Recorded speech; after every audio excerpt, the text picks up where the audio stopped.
अगर चुनाव आयोग को लगता है कि हम चुनाव आयोग की बदनामी कर रहे हैं तो चुनाव आयोग को मैं चुनौती देता हूं, वो मेरे खिलाफ एफआईआर दाखिल कर ले।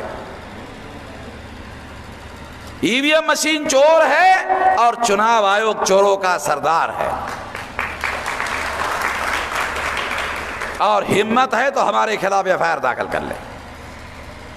बहुत दिन से बोल रहे, अभी तक नहीं किया। लंदन में प्रेस कॉन्फ्रेंस लेकर सैयद सूजा ने चुनाव आयोग पर आरोप लगाया था, तो दिल्ली में चुनाव आयोग ने एफआईआर दाखिल किया जो लंदन में है उसके ऊपर। अरे हम हाजीपुर में हैं, लंदन में नहीं है, वो तो विदेश में है। तुम्हारी औकात नहीं उसको भारत में लाने की। ट्रंप ने उसको एसाइलम दिया हुआ है, राजनीतिक शरण। नरेंद्र मोदी की 56 वाली छाती वाला भी ट्रंप को ये नहीं कह सकता उसको छोड़ दो, हमारे पोजीशन में दे दो। उसके पास ये भी औकात नहीं नरेंद्र मोदी के पास। नरेंद्र मोदी के पास औकात कमजोर आदमी को दबाने की है।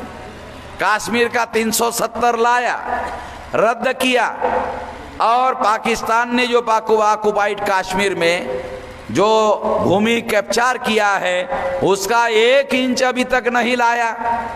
370 तुमने रद्द किया, चलो तुम मर्द हो 56 के इंच वाले। और पाक ऑक्युपाइड कश्मीर पाकिस्तान ने अपने कब्जे में रखा, तो इसके लिए तुम गांडू नहीं हो? हैं? चलो हम तुमको सर्टिफिकेट देते हैं कि 370 हटाया तो तुम बहुत मर्द हो, चलो ठीक है दे दिया। तो पाक ऑक्युपाइड कश्मीर पाकिस्तान में ही है, 1 इंच नहीं लाया, तो उसके लिए गांडूगिरी का भी तो सर्टिफिकेट तुमको देना होगा। चाइना ने कई हजार किलोमीटर एकड़ जमीन हमारी कब्जा किया हुआ है, 1 इंच न कांग्रेस ने लाई न तुमने लाई। इसके लिए क्या करे, क्या कहे तुमको? तो हमारे लोगों को जानकारी ना होने की वजह से साथियों, दूसरी पार्टियां जो मैं बोलता हूं बोलने की औकात नहीं है उनमें, किसी की औकात है नहीं जो बोले, जो सच भी बोले। अरे सच बोलने के लिए क्या दिक्कत है भाई? तो चुनाव आयोग ने अभी तक हमारे खिलाफ कोई एफआईआर दाखिल नहीं किया। उसका कारण यह है कि हमारी केस सुप्रीम कोर्ट में अभी भी पेंडिंग है, और किसी सवाल का चुनाव आयोग ने अभी तक कोई जवाब नहीं दिया। जब हमारे सवाल का जवाब चुनाव आयोग के पास नहीं है, तो ऐसा आदमी हमारे ऊपर एफआईआर कैसे कर सकता है कानूनन? कानून तो हम भी जानते हैं ना। तो साथियों,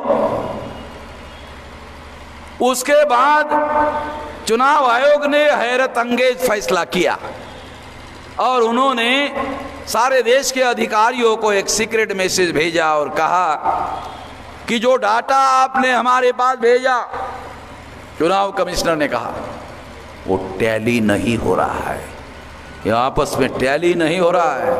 30 मई तक टैली करके भेजो।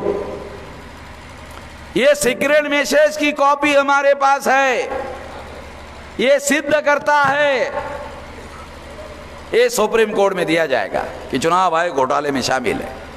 1 जून 2019 को चुनाव आयोग ने घोषित किया था कि ऑथेंटिकेटेड डाटा चुनाव आयोग का घोषित किया जाएगा, मगर चुनाव आयोग ने आज तक ऑथेंटिकेटेड डाटा घोषित नहीं किया। आज तक केवल प्रोविजनल डाटा चुनाव आयोग के साइड में है। 5 महीने हो गए, जून, जुलाई, अगस्त, सितंबर, अक्टूबर, 5 महीने हो गए। आज तक भारत के इतिहास में चुनाव कमिश्नर ने 5 महीने तक डाटा ऑथेंटिकेटेड घोषित नहीं करना, ये अपने आप में सबूत है कि चुनाव में घोटाला हुआ।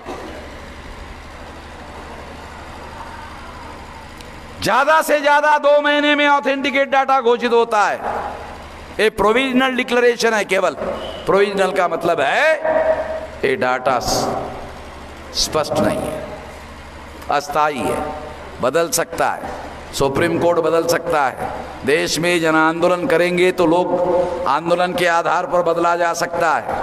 तो भविष्य में ये सब बदलना होगा और इसके लिए हम लोगों को सारे देश भर में आंदोलन करना होगा, उसकी तैयारी कर रहे हैं। तो जो भविष्य में आंदोलन होगा, इस आंदोलन में आप लोग साथ